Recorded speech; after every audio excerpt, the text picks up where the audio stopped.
नमस्कार मित्रांनो, make me learner या यूट्यूब चॅनलवर सगळ्यांचं स्वागत आहे. जे की आपण याची थेअरी क्लास बघितला होता इलेक्ट्रिकल मशीनमध्ये सिंक्रोनस मशीनचा. त्यावरचे आज जे काही व्हेरी इम्पॉर्टंट MCQ फॉर्म होतात ते आपण आता वन बाय वन पाहूयात. तर आपण सुरू करूयात. सो आपला फर्स्ट क्वेश्चन आहे याच्यामध्ये, a synchronous motor floating or infinite mains at no load if its excitation is now increase it will draw. हे आपण व्ही आणि इन्व्हर्टेड व्ही जे काही कर्व आपण काढले होते त्याच्यानुसार हे कॅल्क्युलेट करू शकतो. आपल्याला माहिती आहे की व्ही आणि इन्व्हर्टेड व्ही कर्वमध्ये काय आर्मेचर करंट, पॉवर फॅक्टर आणि आपला इकडे फील्ड करंट आहे. आणि व्ही आणि इन्व्हर्टेड व्ही कर्व जर आपण काढले तर लक्षात येईल आपल्याला काय सांगितले. सुरुवातीला युनिटी पॉवर फॅक्टरला होती, म्हणजे मिडलला इथे कुठेतरी युनिटी पॉवर फॅक्टरला असणार. हा आपला आर्मेचर करंट त्या कंडिशनला लो असणार एकदम व्हॅल्यू, आणि पॉवर फॅक्टर काही युनिटी असणार आहे. फ्लोटिंग ऑन इन्फानाइट बस म्हणजे युनिटी पॉवर फॅक्टरला आहे, त्यावेळेस कुठली तरी ॲक्टिव्ह पॉवर काही ड्रॉ करत नाही मोटर. त्याच्यानंतर काय सांगितलेलं आहे, एक्सायटेशन इन्क्रीज केलं. एक्सायटेशन म्हणजे आपण इन्क्रीज करत नेलं, इकडे नेलं एक्सायटेशन इन्क्रीज केलं. इन्क्रीज केल्याच्यानंतर काय होणार आहे, जे काही पॉवर फॅक्टर आहे लीडिंग ड्रॉ करणार आणि करंट पण काय होणार आहे वाढणार आहे, लीडिंग नेचरचा होणार आणि पॉवर फॅक्टर लीडला जाणार. So unity power factor current हे नाही आहे, नो करंट हे पण नाही येणार. झिरो पॉवर फॅक्टर लॅगिंग नाही, कारण आपण एक्सायटेशन इन्क्रीज केले आणि हे काय मोटर आहे त्यामुळे हे पण नाही. ऑसोलेटिंग करंट म्हणजे काय zero power factor leading current, म्हणजे ऑप्शन इज आपलं काय असणार करेक्ट. हे व्ही आणि इन्व्हर्टेड व्ही कर्ववरूनच आपण हे व्यवस्थित कॅल्क्युलेट करू शकतो. अशा क्वेश्चनला आपण थेरीमध्ये बघितलेले व्यवस्थित सगळं. नंतर नेक्स्ट क्वेश्चन बघूयात. In a salient pole synchronous machine usual symbols are use. हे सगळे सिम्बॉल युज्युअल विचारले. सेलियंट म्हणजे आपल्याला याच्यातलं रिलेशन बघायचे काय आहे ते. तर आपल्याला माहिती आहे की सेलियंट पोलमध्ये एक काय XT हा ग्रेटर दॅन XQ असतो, आणि जो काही XD आहे हा जवळपास आपला 1.5 ते 2 टाइम्स ऑफ XQ असणार आहे. So XD is greater than XQ, XD is greater than XQ म्हणजे XQ इज लेस दॅन, आपल्याला ऑप्शन डीमध्ये दिसते XQ is less than XD, म्हणजे ऑप्शन डी आपलं काय येणार आहे करेक्ट येणार आहे, बाकीचं कुठलं त्याच्यामध्ये मॅच होत नाही. तर नेक्स्ट क्वेश्चन बघू. In a synchronous motor, if beta is the impedance angle and del is the torque angle, then the maximum developed mechanical power is obtained when. हे आपण याच्या सगळ्या कंडिशन पाहिल्या आहेत. ज्यावेळेस आपलं डेल इज इक्वल टू काय असणार आहे बीटा, म्हणजे जे काय आपलं लोड अँगल आहे आणि इम्पिडन्स अँगल हे ज्यावेळेस इक्वल असतील, लोड अँगल आणि इम्पिडन्स अँगल इक्वल असणार, त्याच वेळेस आपलं काय मॅक्झिमम पॉवर डेव्हलप होते. So del is equal to beta, option number D is correct answer.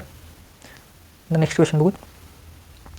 A synchronous motor operated 0.8 lagging power factor if the field current of motor is continuously increase. त्याच्यानंतर आपल्याला एक condition दिल्या तिकडे वेगवेगळे. यासाठी आपल्याला V आणि इन्व्हर्टेड व्ही कर्व प्लॉट करून घ्यावं लागेल. तर आपण सुरुवातीला प्लॉट करून घेऊयात, त्याच्यावरच आपल्या लक्षात येईल व्ही कर्व आणि हा इन्व्हर्टेड व्ही कर्व. इथं आपला मिडलला काही UPF येणार, युनिटी पॉवर फॅक्टर. इथं आहे UPF. इकडं आपला फील्ड करंट असणार, आर्मेचर करंट आणि पॉवर फॅक्टर. हा पॉवर फॅक्टरचा कर्व आहे आपला आणि हा आर्मेचर करंटचा.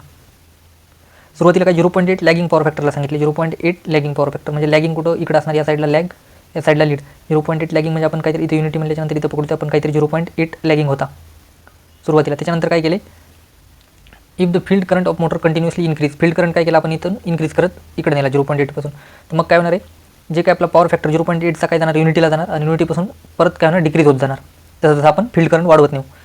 The power factor decrease up to certain value of field current and thereafter increases. नाही, काय व्हायला पॉवर फॅक्टर इन्क्रीज व्हायला आहे आपला युनिटी पॉवर फॅक्टरपर्यंत चालला आहे, नंतर डिक्रीज व्हायला आहे. So next the power factor increases up to certain value of field current and thereafter decreases. So 3 option आपलं करेक्ट आहे याच्यामध्ये. सो 3 करेक्ट असणार याच्यामध्ये. ऑप्शन कुठले तर डी आणि हे दोनच आहेत. आता याच्यातलं बघूया, एक करेक्ट, एक तर सी किंवा डी असणार आपलं. त्यानंतर नेक्स्ट काय आपलं याचं statement, the armature current increases up to certain value of field current and thereafter decreases, म्हणजे आर्मेचर करंट वाढते का. आता बघूया आपण आर्मेचर करंटच्या बाबतीत. आर्मेचर करंट काय व्हायला, आपण 0.8 कडून जसं इकडे चाललो आहे तर आर्मेचर करंट काय होणार, डिक्रीज होत जाणार, लेस व्हॅल्यूला जाणार आहे. आर्मेचर करंट इन्क्रीजेस अप, नाही डिक्रीज व्हायला, डिक्रीज होऊन परत इन्क्रीज होणार आहे. Armature current decreases up to certain value of field current and thereafter increase, म्हणजे 3 आणि 4 याच्यामधलं ऑप्शन बरोबर आहे. सो ऑप्शन आपलं काय येणार आहे डी करेक्ट याच्यामध्ये येणार, कारण हे व्ही आणि इन्व्हर्टेड व्ही करून आपल्याला ताबडतोब लक्षात येते काय ऑपरेशन होते, आपण लॅगिंग टू लिडिंग चाललो आहे. नेक्स्ट क्वेश्चन बघूयात. If a synchronous motor in running at a leading power factor it's excitation voltage is, म्हणजे काय सांगितले, सिंक्रोनस मोटर आहे running in a leading power factor, म्हणजे काय आपल्याला पॉवर फॅक्टर लीड आहे. आपण या कंडिशनला काय म्हणलो होतो, हा लिडिंग पॉवर फॅक्टरला म्हणजे E cos del is greater than V असतो टर्मिनल व्होल्टेजला, म्हणजे काय एक्सायटेशन व्होल्टेज हे जास्त असणार आहे या कंडिशनला.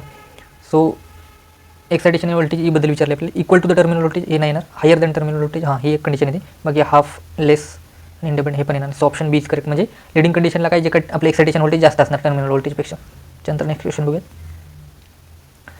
अ salient pole synchronous motor is running at no load if its field current is switch off the motor will. आपण बघितले की सेलियंट पोल जर मोटर असेल तर रिलक्टन्स पॉवरमुळे काय होते, जी काही रिलक्टन्स पॉवर असणार मोटरची, त्याच्यामुळे काय होणार, ती सिंक्रोनस स्पीडनंच रोटेट होणार, जरी फील्ड एक्सायटेशन आपलं फेल झालेलं असताना सुद्धा, आणि continues as a same direction आणि synchronous speed. So come to stop हे नाही येणार, continue to run speed slightly less than नाही, continue to run at a synchronous speed. So option C is correct येणार याच्यामध्ये. नेक्स्ट क्वेश्चन बघूयात. In a salient pole synchronous machine, power angle for the maximum power for a given excitation is dash and when excitation fail is dash respectively. आपल्याला काय क्वेश्चनमध्ये सांगितलं आहे, salient pole synchronous मशीनचं विचारलं आहे की ज्यावेळेस आपल्याला एक्सायटेशन गिवन एक्सायटेशन एक दिलेलं आहे त्यावेळेस मॅक्झिमम पॉवरला काय अँगल डेल, आपला अँगल काय असणार आहे पॉवर अँगल, आणि त्याच्यानंतर एक्सायटेशन आपलं काय झालं, फेल झालं, म्हणजे एक्सायटेशन 0 झाल्याच्यानंतर आपल्याला काय माहिती आहे, जे काही इक्वेशन पॉवरचं आपलं EV/x into sine del plus V²/2 1 divided by x³ - 1 divided by xd into sine 2 del.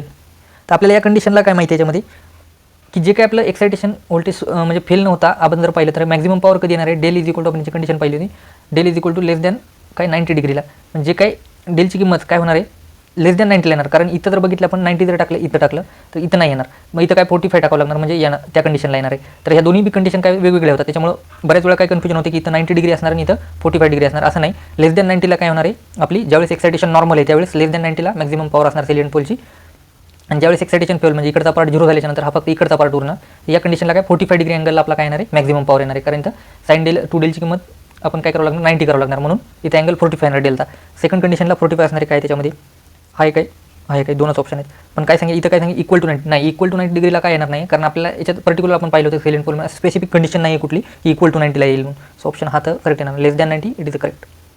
जे काय मॅक्झिमम पॉवर नॉर्मल एक्सायटेशनला काय लेस दॅन 90ला येणार, आणि ज्यावेळेस एक्सायटेशन फेल होईल त्यावेळेस काय येणार आहे 45 डिग्रीला, जो की रिलक्टन्स पॉवर मॅक्झिमम कधी असते 45 डिग्रीला. So option D is correct. Next question बघूया. A synchronous motor draws 2000 kVA at a power factor of 0.9 म्हणजे 90% 0.9 leading. If the efficiency of the motor is 95%, the develop power, आपल्याला power develop काढायची किती आहे ते, आणि इफिशियन्सी आपल्याला दिली आहे. तर आपण हे कसं काढू शकतो, आपल्याला जे काही इफिशियन्सी माहिती, इफिशियन्सी काय असते, आउटपुट अपॉन इनपुट. सो आपण जर मोटरची इनपुट काढायचं असेल तर पॉवर डेव्हलप म्हणजे जे काही आउटपुट काढायचं असेल तर आपण जे काही इफिशियन्सी इंटू मोटरला जे काही इनपुट येईल याच्यावर आपण फाइंड आउट करू शकतो, जे काही पॉवर डेव्हलप म्हणजे आउटपुट पॉवर किती डेव्हलप करणार मोटर. सो इफिशियन्सी आपल्याला दिली 95%, सो आपण काय करणार, आउटपुट इज इक्वल टू 0.95, हे 95% आहे, आणि जे काही इनपुट काढायचं आपल्याला तर इनपुट आपण कसं काढणार मोटरचं, इथं आपल्याला केव्ही दिलं आहे, P input is equal to काय येणार, KV into cos phi, KV cos phi. So KV दिलं आहे आपल्याला 2000 केव्ही आणि 90% म्हणजे 0.9 पॉवर फॅक्टर. सो 9 2 18, हे आपलं काय व्हायला पॉवर मोटरची इनपुट येणार, एवढी आपण पॉवर इनपुट देतो, म्हणजे आउटपुट काय येणार 0.95 इंटू, सो 95 ते 2 शून्याने आपण पॉईंट काढून टाकला इंटू 18, 18 पंच 90, 9 आले 18, 9 162 आणि 8 70 171 किलोवॅट, कारण केव्ही आपण कुठले चेंज केलं नव्हतं. सो 1710. सो ऑप्शन ईमध्ये दिसते आपल्याला. सो ऑप्शन ई आपला काय असणार आहे, करेक्ट असणार आहे याच्यामध्ये. नंतर नेक्स्ट क्वेश्चन बघूयात. सो आपला नेक्स्ट क्वेश्चन काय आहे, following data are obtain by slip test on a salient pole. ID minimum 6.5 ampere, ID maximum 10 ampere, VD maximum 30 volt आहे इथं, 30 व्होल्ट, आणि VD मिनिमम 25 व्होल्ट. तर आपल्याला काय विचारले, what is the direct axis reactance XD and quadrature axis reactance XQ.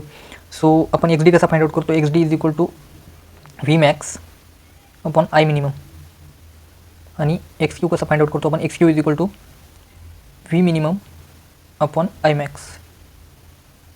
या सगळ्या value आपल्याला दिल्या आहेत. V मॅक्झिमम किती दिले आपल्याला 30 व्होल्ट, 30 अपॉन I मिनिमम आपल्याला दिला आहे 6.5 एम्पियर, हा दिला आहे 6.5, हे झालं XD. आणि XQ बाबतीत आपल्याला V मिनिमम दिला आहे 25 आणि I मॅक्स 10 एम्पियर. सो हे सरळ हे 2.5 आहे ना, 2.5 ओम, 2.5 ओम असणारे आपल्यापेक्षा किती आहेत, ऑप्शन हा एक आहे, म्हणजे हे दोनपैकीच काहीतरी आपलं आन्सर असणार आहे. त्यानंतर नेक्स्ट याचं कॅल्क्युलेट केल्यानंतर 6 पंचे 30, म्हणजे हे 5 जास्त असल्यामुळे हे 5 येणार नाही, 4 पॉईंट समथिंग याची व्हॅल्यू येईल XDची 4 पॉईंट 2.5 आणि 4 पॉईंट, म्हणजे ऑप्शन ईच आपलं फक्त काय होऊ शकते त्याच्यामध्ये करेक्ट आन्सर होऊ शकते. सो ऑप्शन ई काय असणार याच्यामध्ये करेक्ट आन्सर असणार. त्यानंतर नेक्स्ट क्वेश्चन बघूयात.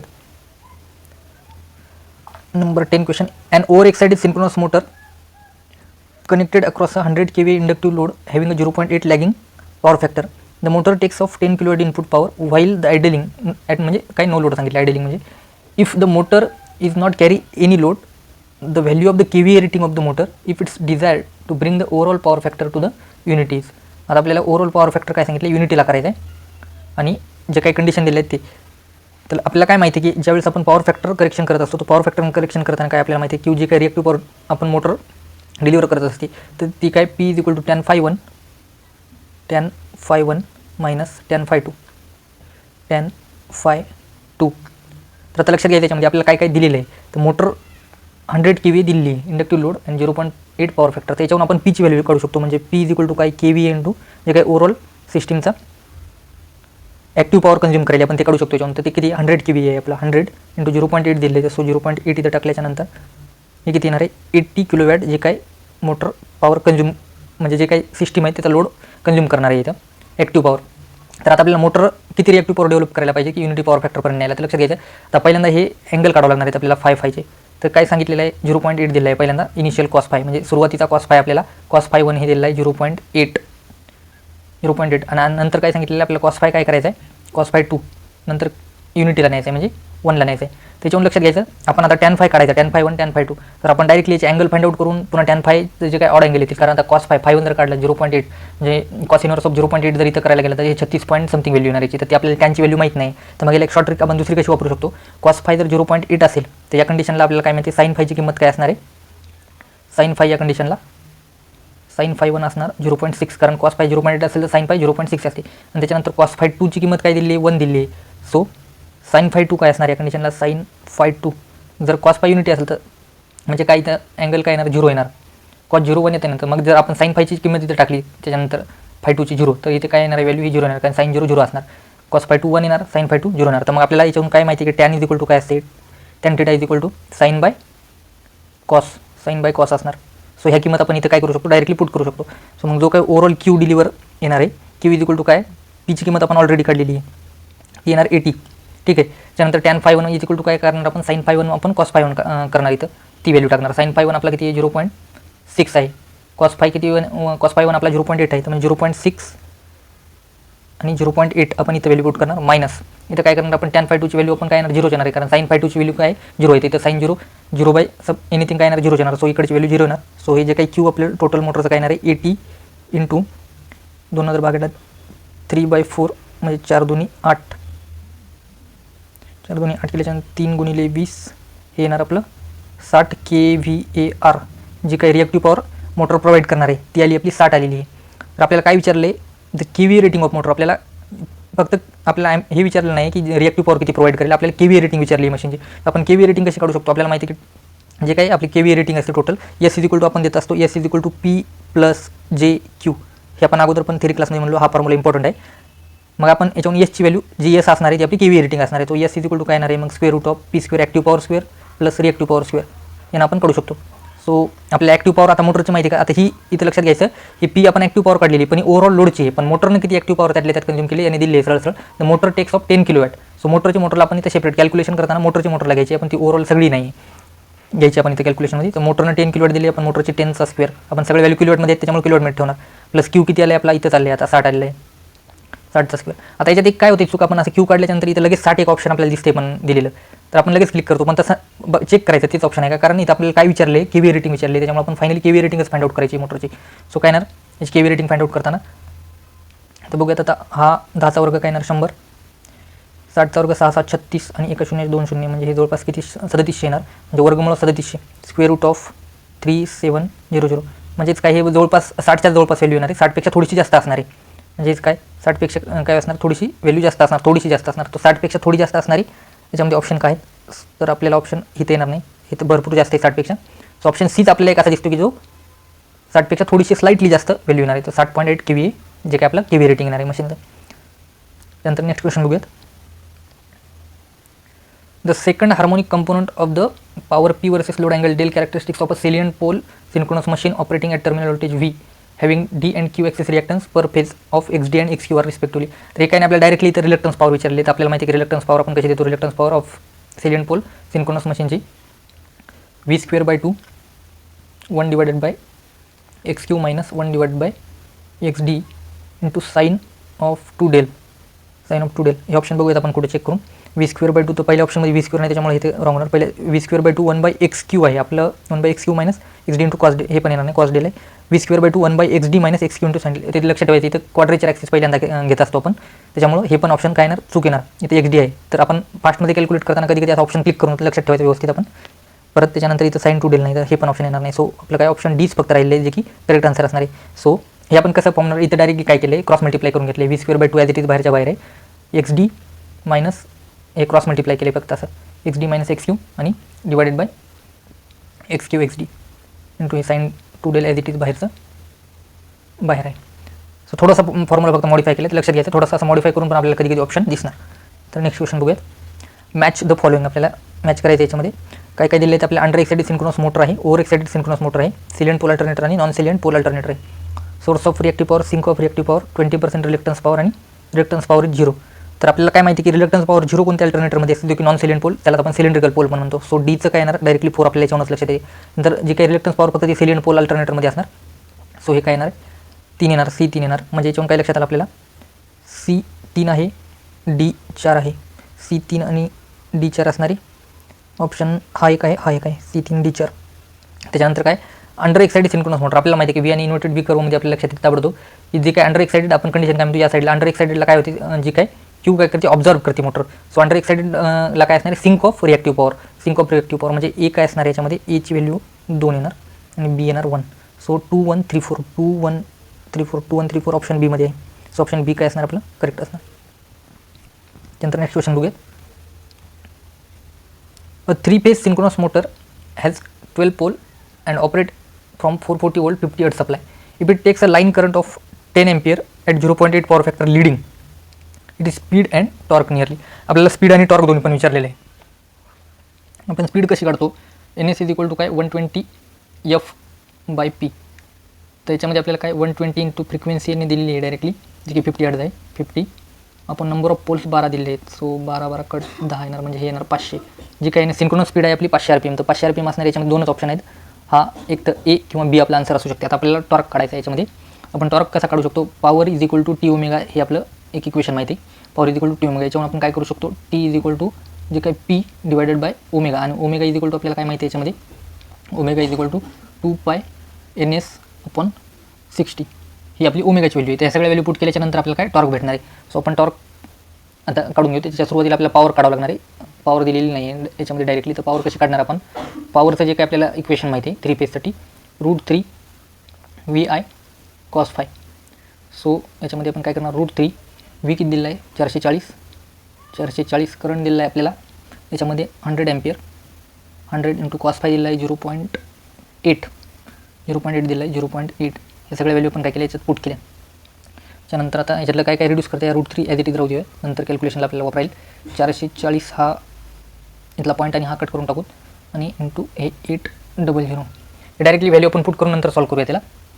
तर आता या टॉर्कच्या याच्यामध्ये सगळे व्हॅल्यू आपण टाकून देऊयात. So torque is equal to काय होणार आहे, पीची व्हॅल्यू आपण इथे टाकलेली √3 इंटू 44 इंटू 800.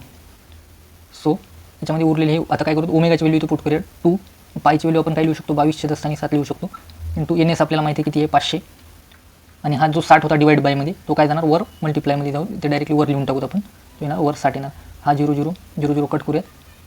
त्याच्यानंतर हे 22 आणि 2 यांचा प्रोडक्ट काय येणार आहे 44. सो हे डायरेक्ट कट होणार, हे डायरेक्ट 44 कट होणार. नंतर टॉर्क इज इक्वल टू हा 7 काय जाणार, हा 7 पण वर जाणार.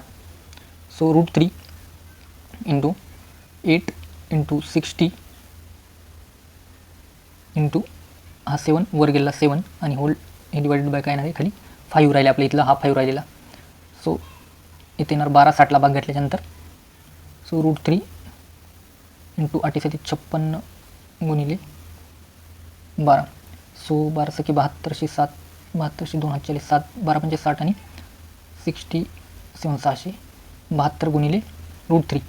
√3ची किंमत माहिती आहे आपल्याला किती आहे, 1.7321 √3ची किंमत आहे. 672 इंटू 1.732 ही किंमत येते √3ची. तर याला 1.7 आपण असं अज्युम करून हे कॅल्क्युलेशन करूया, आपल्याला कारण नियर अबाउट कॅल्क्युलेशन करावं लागणार आहे.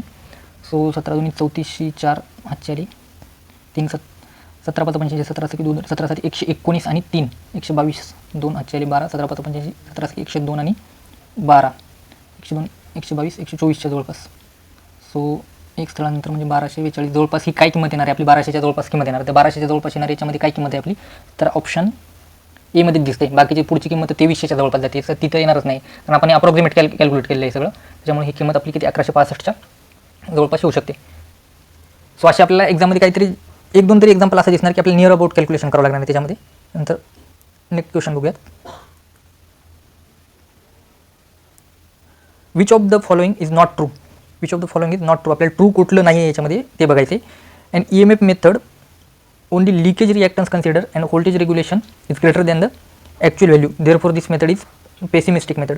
तर EMF मेथडमध्ये हे स्टेटमेंट आपलं बरोबर आहे, कारण आपण थेरी लेक्चरमध्ये पण पाहिलं लिकेज रिॲक्टन्स आपण फक्त कन्सिडर करतो आणि जे काही व्होल्टेज रेग्युलेशन हा ग्रेटर दॅन येतं त्याच्यामुळे पेसिमिस्टिक, म्हणजे हे तर स्टेटमेंट करेक्ट आहे आपलं. त्यानंतर EMF method only armature reactance consider and voltage regulation is less than the actual value, therefore this method is called as optimistic method. हे पण बरोबर आहे स्टेटमेंट. आपण बघितलं होतं EMF मेथडला आपण याच्यात आर्मेचर XA कन्सिडर करतो, याच्यामध्ये फक्त आपण काय XL कन्सिडर करतो लिकेज रिॲक्टन्स, आणि ही आपली ऑप्टिमिस्टिक मेथड आहे. त्यानंतर ZPF method also called as the Pottier triangle method, and this method both leakage and armature reactance considered, therefore most accurate. हे पण बरोबर आहे. सी पण स्टेटमेंट आपलं करेक्ट आहे. Synchronous impedance is the ratio of open circuit voltage to the short circuit current at the constant field voltage. Field voltage नाही, field करंटला आपण ते कॉन्स्टंट घेत असतो field current. So option D याच्यामध्ये रॉंग स्टेटमेंट. खालचं काय सेम आहे, फक्त काही दिलं आहे फील्ड करंट. सो हे पण स्टेटमेंट करेक्ट घेणार आहे. तर ऑप्शन डी आपल्या याच्यातलं करेक्ट असणार. आपल्याला रॉंग स्टेटमेंट याच्यातलं बघायचं होतं कुठलं आहे ते. त्यानंतर नेक्स्ट क्वेश्चन बघूयात. 100 MVA 50 Hz turbo generator operate at no load at 3000 RPM. A load of 25 MW suddenly applied to the machine and the steam valve of the turbine commences to open at 0.6 second due to the governor time lag. Assuming the inertia constant H of the machine 5 kW second per kVA of the generator rating, the frequency of to which the generator voltage drops before the steam flow commences to meet the new load. तर आता आपल्याला frequency किती drop होणार आपण हे बघितलं होतं की असं जर लोड सडनली अप्लाय किंवा हे केल्याच्यानंतर आपल्याला काय माहिती आहे, जी काही नवीन फ्रिक्वेन्सी आपली तयार होणार आहे, जी काही चेंज इन म्हणजे नवीन फ्रिक्वेन्सी आपली जी काही तयार होणार आहे ती काय असणार आहे, जी काही आपली original frequency into kinetic energy plus और minus change in kinetic energy divide by जी काही ओरिजिनल कायनेटिक एनर्जी असणार आहे ती. स्क्वेअर रूट सगळ्यांना आहे. लक्षात घ्यायचं याच्यामध्ये आपल्या सुरुवातीला काय सांगितले 50 हर्ट्ज फ्रिक्वेन्सी आहे, सुरुवातीला आहे 50 हर्ट्ज, आणि आपल्याला आता कायनेटिक एनर्जी सगळ्या फाइंड आउट करावं लागणार आहे. तर पहिली कायनेटिक एनर्जी आपण कशी फाइंड आउट करू शकतो? Kinetic energy is equal to काय आपल्याला माहिती आहे, H इंटू एस. एस काय मशीनची रेटिंग आहे, एच म्हणजे काय तो इनर्शिया कॉन्स्टंट आपल्याला यांनी दिलेला आहे 5 आहे. सो 5 इंटू मशीनची रेटिंग किती दिली आहे आपल्याला 100. सो ही जी काही किंमत येणार आहे आपली येणार आहे ही येणार आहे 500. याली किंमत आपली 500. आपल्याला काय विचारली परत, डेल्टा के ई काढायची आपल्याला, change in kinetic energy. So delta K E कसं काढू शकतो आपण? चेंज इन कायनेटिक एनर्जी किती सेकंदासाठी तो एक्स्ट्रा लोड पडला आहे आणि दिला आहे किती सेकंदासाठी 0. तो काढू शकतो आपण डेल्टा टी. फॉर इथं जर फॉर्म्युला लिहायचं असेल डेल्टा टी इंटू जे काही पॉवर किती आपला एक्स्ट्रा वेळासाठी पडलेला आहे तो. सो डेल्टा की याच्यामध्ये काय येणार, delta kinetic energy is equal to 0.6 दिलं आहे का आपल्याला, 0.6 इंटू एक्स्ट्रा पॉवर किती आपली सांगितलेली आहे ती 25 megawatt. Load of 25 megawatt suddenly applied सांगितलेलं आहे 25. सो इथे येणार हे 25, हे येणार टोटली 150 म्हणजे 25,150. सो 15ला आपला लोड अप्लाय झाला आहे. तर आपण हे फॉर्म्युला काय बघितला होता की ज्यावेळेस आपण लोड अप्लाय करतो, अप्लाय केल्याच्यानंतर काय आपण इथं प्लस और मायनसमधलं मायनस आपण लोड ज्यावेळेस अप्लाइड झाल्यावर वापरतो, लोड अप्लाय झाल्यावर, आणि प्लस कधी वापरतो, लोड रिड्यूस झाल्यावर. हे लक्षात ठेवायचं कसं, तर आपल्याला माहिती आहे की ज्यावेळेस लोड अप्लाय होते तर कधी पण एखाद्या फिरणाऱ्या गोष्टीवर जर लोड अप्लाय झाला तर अप्लाय झाल्याच्यानंतर काय होणार, त्याची कायनेटिक एनर्जी काय होणार, डाऊन जाणार आहे. त्याच्यामुळे आपण इथं काय करणार आहे, अप्लाय झाल्याच्यानंतर मायनस करणार आहे टोटल कायनेटिक एनर्जीमधून जी चेंज इन कायनेटिक होणार आहे, कारण ते लोड काय झालं आहे अप्लाय झालं आहे, त्याच्यामुळे आपण कायनेटिक एनर्जी मायनस करतो. So 50 into 500 minus 15 divide by 500. So 50 into 485 ज्यातून 15 गेल्याच्यानंतर divide by 500. So 50 4.85 divided by 5. 50 आपण याला भाग घातल्याच्यानंतर 0.5945 53 15 डायरेक्ट भाग. तर याची काय किंमत येणार आहे, ही जी आलेली किंमत आहे ही काय लेस दॅन 1च असणार आहे, लेस दॅन 1 जी काय व्हॅल्यू येईल ती लेस दॅन 1. सो जी काय आपली फ्रिक्वेन्सी येणार आहे ती 50पेक्षा कमीचीच व्हॅल्यू असणार आहे, 50पेक्षा म्हणजे स्लाइटली कमी असणार, कारण हे जवळजवळ 0.1च्या 1च्या जवळपासची व्हॅल्यू आहे, 0.93ची 1च्या जवळपास व्हॅल्यू आहे. म्हणजे आपल्याला काय माहिती की 1चं स्क्वेअर रूट काय येणार आहे 1च येणार आहे, म्हणजे 1पेक्षा थोडीशी कमी असल्यामुळे काय येणार आहे हे 0. समथिंग 91च्या जवळपास काहीतरी असं याचं स्क्वेअर रूट येईल. सो मग हे काय येणार आहे आपले व्हॅल्यू जी काय ते 49 पॉईंट समथिंग येईल. एवढं तर आपल्याला याच्यावरून समजते कारण एकदम स्लाइटली जवळ ही व्हॅल्यू आहे. सो 49च्या जवळचा ऑप्शन फक्त एकच दिसते, बाकीचं 48 आपण पूर्ण व्हॅल्यू आहे, शक्यच नाही पूर्ण व्हॅल्यू ना, आणि अबोव तर जाणारच नाही. आणि 47 पॉईंट इकडं एवढे पण कमी व्हॅल्यू येणार नाही, कारण एवढी कमी व्हॅल्यू यायला आपल्या हे जे काही स्क्वेअर रूटची व्हॅल्यू फार कमी यायला पाहिजे होती, कारण 47.5 यायला. सो हे पण ऑप्शन नसणार आहे. सो ऑप्शन ई पण नसणार, कारण हायर, कारण लोड वाढल्याच्यानंतर फ्रिक्वेन्सी हाय कधीच जाणार नाही. सो ऑप्शन ए याच्यामध्ये काय येणार आपलं करेक्ट आन्सर येणार आहे, की जी की आपली स्लाइटली लेस दॅन व्हॅल्यू येणार आहे 50पेक्षा लोड वाढल्याच्यानंतर. सो लक्षात घ्यायचं आपल्याला थोडंसं अप्रॉक्सिमेट पण करावं लागणार आहे अशी कॅल्क्युलेशन प्रत्येक वेळी. नंतर नेक्स्ट क्वेश्चन बघूया. The maximum and zero voltage regulation of 100 MVA 50 hertz turbo generator operates at no load and 3000 RPM at founded. म्हणजे आपल्याला मॅक्झिमम आणि काय झिरो रेग्युलेशन, आपण मग रेग्युलेशनचा जे करू बघितलं होतं त्याच्यामध्ये आपल्याला माहिती आहे की जे काय मॅक्झिमम आणि झिरो रेग्युलेशन आहे ते असं इथं करूमध्ये आपल्याला इथं कुठेतरी झिरो रेग्युलेशन भेटते, जे की लीडला भेटते. आणि आपण सांगितलं की रॉ डेटानुसार की 0.8ला लीडला असणार आणि मॅक्झिमम कधी भेटणार आपल्याला 0.6 लॅगला भेटणार. सो पहिल्यांदा काय विचारलं मॅक्झिमम 0.6 लॅगला असणार आणि 0.8 लीडला असणार. सो ऑप्शन बी याच्यामध्ये दिसते आपल्याला 0.6 लॅग म्हणजे मॅक्झिममसाठी आणि 0.8 लीड. नंतर नेक्स्ट बघूयात. नेक्स्ट क्वेश्चन आपला नेक्स्ट क्वेश्चन काय, 2 generator units rated at 250 megawatt. 2 generator units rated for 250 megawatt and 400 megawatt have a governor speed regulation of 6% and 6.4%. म्हणजे जे आपण R1 आणि R2 म्हणत होतो, जे regulation R1 is equal to दिलेला आहे 6% आणि R2 दिलेला आहे याच्यामध्ये 6.4% respectively from the no load to full load. Both generating units are operating in a parallel to share a load of 500 megawatt. म्हणजे 500 मेगावॅट P1 प्लस P2ची किंमत आहे, दोघां मिळून हा लोड शेअर करतायत, जो की येणार आहे 500. Assuming free governor action the load shared in megawatt by the 250 megawatt generating unit. म्हणजे P1 किती लोड शेअर करतो आपल्याला तो फाइंड आउट करायचा आहे. P1 इज इक्वल टू या 500 मधला P1 किती शेअर करणार.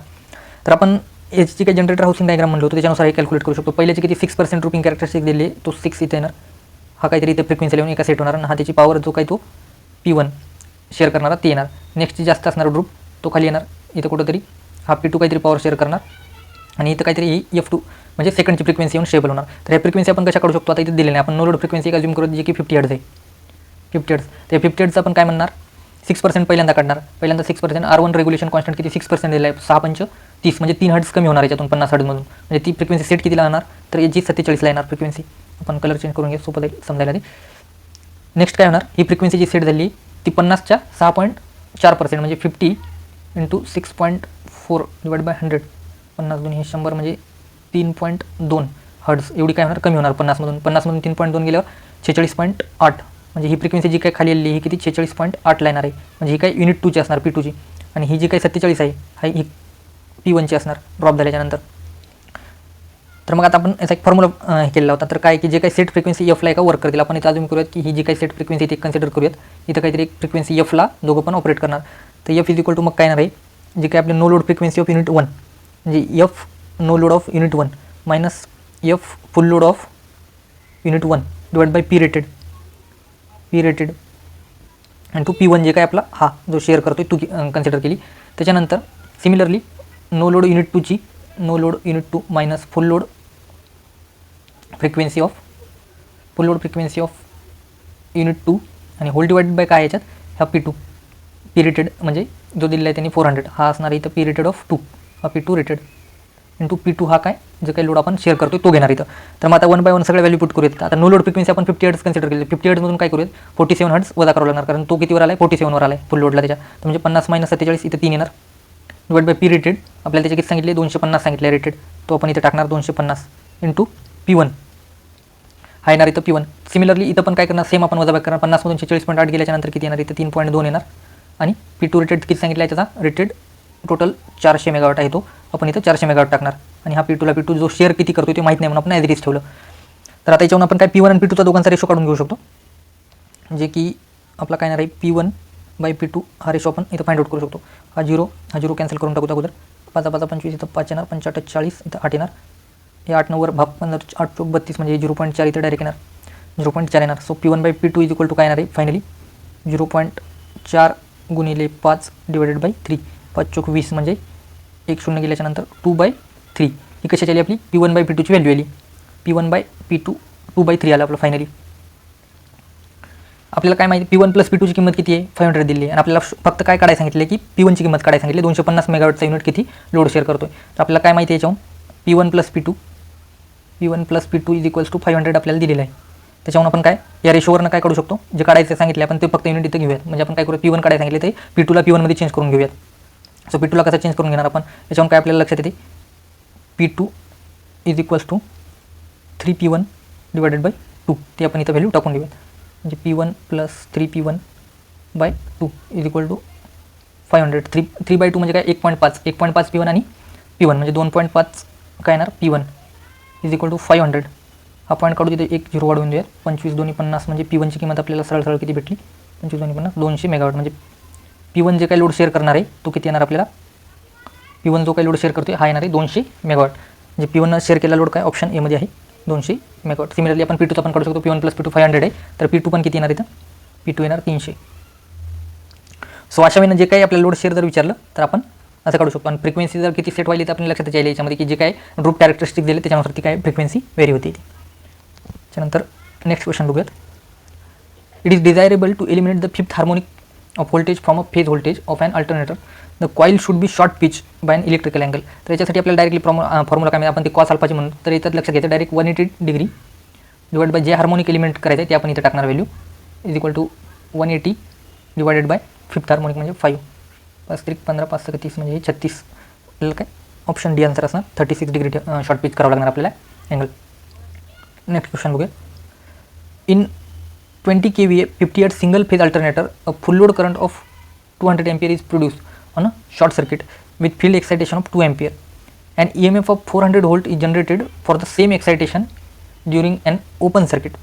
The value of the synchronous reactance XS will be. Assume an armature resistance of 1 ohm. आपल्याला XS विचारलेला आहे तर आपल्याला माहिती आहे की जे काय आपण synchronous impedance ZS find out करतो तो काय असणार आहे R प्लस JXS यांचा सम असणार आहे. तर आपल्याला फक्त XS विचारलं आहे याच्यामध्ये. तर XS आपण कसं याच्यामध्ये फाइंड आउट करू शकतो, आपल्याला या सगळ्यांची काय करावं लागणार आहे मॅग्निट्यूड घ्यावं लागणार आहे. मॅग्निट्यूड घेऊन आपण हे कॅल्क्युलेट करू शकतो. तर मॅग्निट्यूड घेऊन कसं कॅल्क्युलेट करणार यांच्यामध्ये, तर हे जे काही ZS इज इक्वल्स टू यांचं जर मॅग्निट्यूड काढायचं असेल इकडे तर R² प्लस XS² हे आपल्याला इथे कॅल्क्युलेट करून घ्यावं लागणार. सो याच्यावर आपल्याला XS काढायचे. XS काढायचं असेल तर आपण काय करणार, दोन्हीकडचा स्क्वेअर करूयात. ZS² is equal to R² plus XS². So finally XS² is equals to काय ZS² मायनस R². आणि हे काय येणार फायनली व्हॅल्यू स्क्वेअर रूटमध्ये येणार XS is equal to ZS² minus R²ची. सो आपला हा XS ओममध्ये भेटून जाणार डायरेक्टली आपल्याला जे विचारले ते. सो आता आपल्यापाशी R आहे, ZS नाही. तर ZS कसा फाइंड आउट करतो, ZSसाठी यांनी दिलेलं काय आपल्याला फुल लोड करंट दिला आहे. ZS आपण डायरेक्टली कसा फाइंड आउट करू VOC/ISC यांना आपण काय करू शकतो ZS फाइंड. फक्त याच्यात एक गोष्ट लक्षात ठेवायची, जे काय फील्ड करंट दोन्हीला सेम आहे का बघायचं फक्त. Full load current 200 ampere produce and short circuit with the field excitation of 2 ampere सांगितले and EMF of 400 volt generated for the same excitation same सांगितले. त्याच्यामुळे आपण इथं डायरेक्ट व्हॅल्यू पुट करू शकतो. VOC दिला आहे आपल्याला किती open circuit voltage of 400, short circuit current दिला आहे 200. हा 0 0 कट म्हणजे हे येणार 2. इथं व्हॅल्यू पण पुट केल्यानंतर XS is equal to square root of 2चा वर्ग 4 मायनस हे दिलं आहे assume armature resistance of 1 ohm. So 1 square 1 येणार 4 मायनस 1 √3. XSची व्हॅल्यू काय आली √3. √3 डायरेक्ट व्हॅल्यू दिली नाही आपल्याला माहिती. √3ला आपण काय 1.732 लिहू शकतो ओम. सो ऑप्शन ए याच्यामध्ये आन्सर असणार. त्यानंतर नेक्स्ट क्वेश्चन बघूयात. The per unit synchronous reactance of machine is 1.5 per unit. It's short circuit ratio. आपल्याला शॉर्ट सर्किट SCR विचारलं आहे. SCR is equal to 1/XS आपण असं लिहू शकतो. तर SCRची काय याच्यामध्ये व्हॅल्यू येणार SCR is equal to 1 divide by 1.5 म्हणजे 10/15 2/3 म्हणजे हे जवळपास 0.66. ऑप्शन बी याच्यामध्ये करेक्ट असतं, कारण आपल्याला माहिती आहे की SCR is equal to 1/XS असते किंवा 1/ZS आपण घेतो. नेक्स्ट क्वेश्चन बघूया. What is the value of the load angle when the power output of salient pole synchronous generator is maximum. आता याच्यामध्ये काय काय अँगल दिले 0 डिग्री 180 डिग्री 90 डिग्री आणि 45 डिग्री आपल्याला अँगल दिले. तर आपल्याला माहिती आहे की सिलियंट पोल सिंक्रोनस अल्टरनेटरची मॅक्झिमम पॉवर असं काही फिक्स व्हॅल्यू नाही आहे कुठल्याच अँगलला. ती फक्त आपल्याला एवढं माहिती आहे की लेस दॅन 90 डिग्रीला ती व्हॅल्यू आपल्याला भेटते. लेस दॅन 90 डिग्रीला कुठली पण व्हॅल्यू आपल्याला येऊ शकते. सो ऑप्शन याच्यामध्ये एक पण तसं लेस दॅन 90 डिग्री असं स्पेसिफाय केलं, कारण एक पर्टिक्युलर अशी व्हॅल्यू नाही, लेस दॅन 90ला कुठली पण व्हॅल्यू होऊ शकते. सो ऑप्शन याच्यामध्ये काय ई असणार आहे, नन ऑफ दिस, कारण फिक्स अशी व्हॅल्यू नाही आहे कुठली सेल अँड पोलसाठी मॅक्झिमम पॉवरसाठी. नंतर नेक्स्ट क्वेश्चन बघूया. The harmonic which would totally eliminated from the alternator EMF using the fractional pitch of 4/5. म्हणजे 4/5 ही जर फ्रॅक्शनल पिच वापरली म्हणजे काय आपल्याला माहिती आहे की n-1 डिवायडेड बाय n हे करून आपण जर एलिमिनेट करायचं ठरवलं तर काय पिच तयार होणार, तर n-1/n ची किंमत आपल्याला किती हे दिली आहे 4/5. तर n-1 म्हणजे n ची किंमत इथून डायरेक्ट आपल्याला काय लक्षात येते 5 दिली आहे आणि n-1 काय 4 येणार आहे, हे डायरेक्टली लक्षात येते. म्हणजे काय फिफ्थ हार्मोनिक येणार आहे सरळ सरळ. किंवा हे जर कॅल्क्युलेट जरी करायचं असेल तर n-1 divide by n is equal to काय 4/5 आहे. तर 4n is equal to 5n-5. So आपण हा 5 इकडे पाठवला तर 4n इकडे या साईडला गेल्याच्यानंतर n ची किंमत काय येणार आहे 5 येणार आहे. So fifth harmonic option C is correct answer. Next question बघूया. A 3-phase alternator the slot per pole per phase is equal to 5 and the coil span of 12 slot pitches. The coil span factor, आपल्याला coil span factor K पीची किंमत विचारली जी की असते आपल्याला काय माहिती कॉस α/2. तर त्याच्यामध्ये अल्फाची किंमत आपल्याला काढावं लागणार आहे. तर यांनी देताना असा क्वेश्चन डायरेक्टली व्हॅल्यू आपल्याला नंबर ऑफ पोल वगैरे असं काही दिलेलं नाही, तर काय slot per pole per phase आपल्याला डायरेक्टली दिलेले आहेत जे की 5 सांगितले.